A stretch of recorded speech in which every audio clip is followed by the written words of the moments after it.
मेरा नाम है अथर रज़ा और आप देख रहे हैं सिटी लिंक, यानी खबरों का एक अलग शो। खबरों की शुरुआत से पहले देखते हैं सुर्खियां। सऊदी अरब में नाबालिगों को उनके अपराध के लिए मौत की सज़ा नहीं दी जाएगी।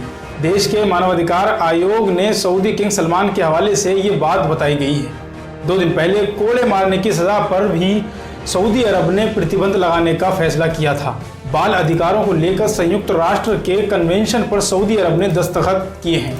इस कन्वेंशन के मुताबिक नाबालिगों को उनके अपराध के लिए मौत की सज़ा नहीं दी जानी चाहिए। मानवाधिकार समूह एमनेस्टी इंटरनेशनल के मुताबिक 2019 में सऊदी में रिकॉर्ड 184 लोगों को फांसी की सज़ा का हुआ था।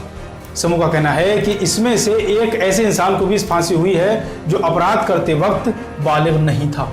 सरकार समर्थित मानवाधिकार आयोग के अध्यक्ष अवाद अलावद ने अपने एक प्रेस को जारी बयान में कहा है कि शाही हुक्म ने नाबालिगों के अपराध के लिए उन्हें मौत की सज़ा के बजाय 10 साल की कैद की सज़ा का ऐलान किया है।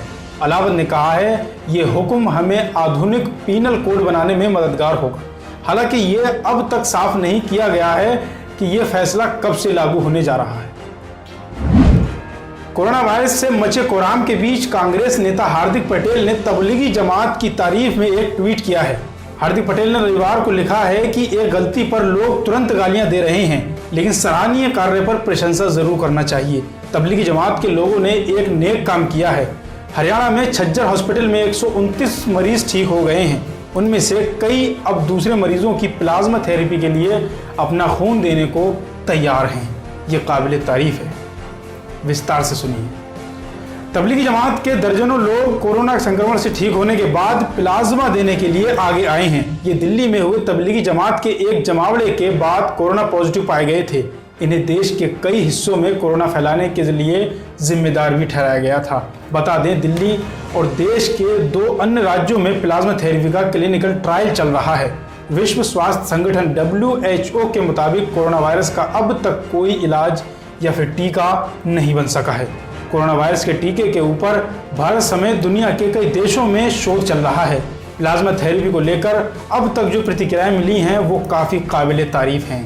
दिल्ली में 3 अस्पतालों में जमात के सदस्यों से खून लिया जा रहा है। ये सदस्य करीब 1 महीने तक क्वारंटीन में रहकर बाहर आए हैं। तमिलनाडु के रहने वाले फारूक बासा उन 10 जमातियों में से एक हैं जिन्होंने रविवार को प्लाज्मा डोनेट किया है। उन्होंने बातचीत में कहा कि वो देश के लिए लोगों की मदद करके काफ़ी खुश हैं। डॉक्टर शुएब अली जमात से नज़दीकी रिश्ता रखते हैं।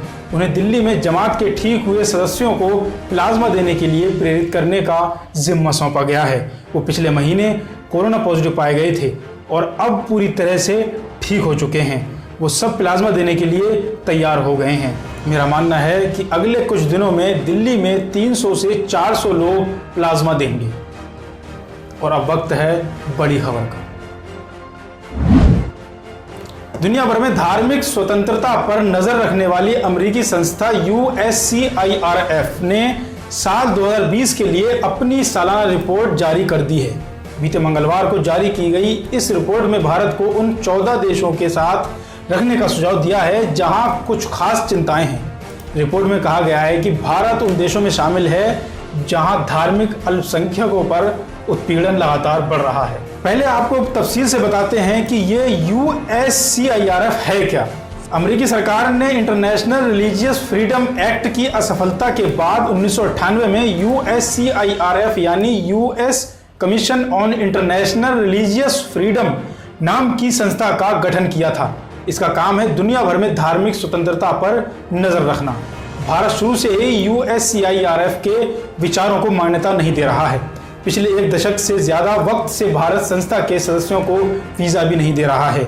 इससे पहले भी भारत ने कहा था कि अमेरिकी संस्था बिना पर्याप्त सबूतों के सिर्फ अपने पूर्वाग्रहों के आधार पर राय बनाती है। साल 2019 में भी USCIRF ने भारत सरकार की नीतियों पर अल्पसंख्यकों खासकर मुसलमानों की धार्मिक आज़ादी का उल्लंघन करने का आरोप लगाया है।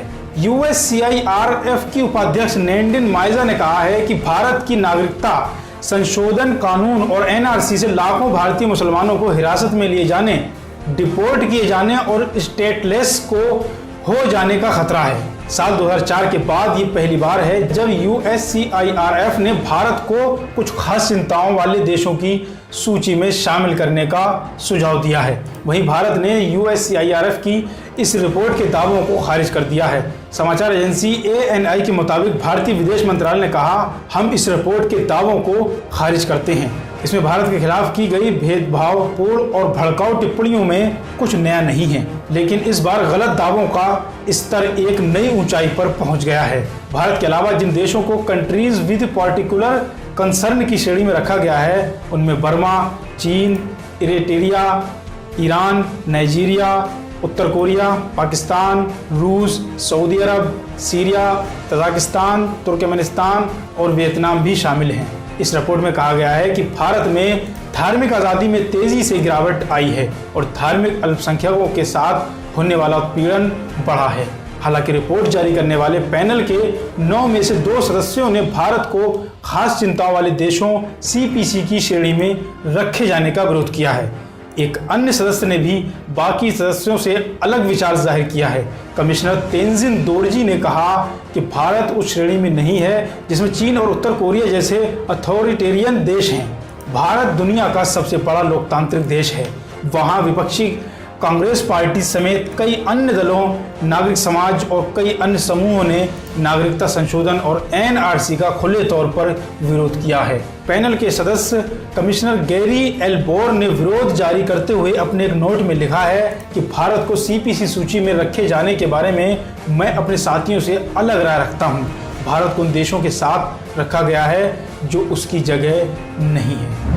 आज के लिए बस इतना ही।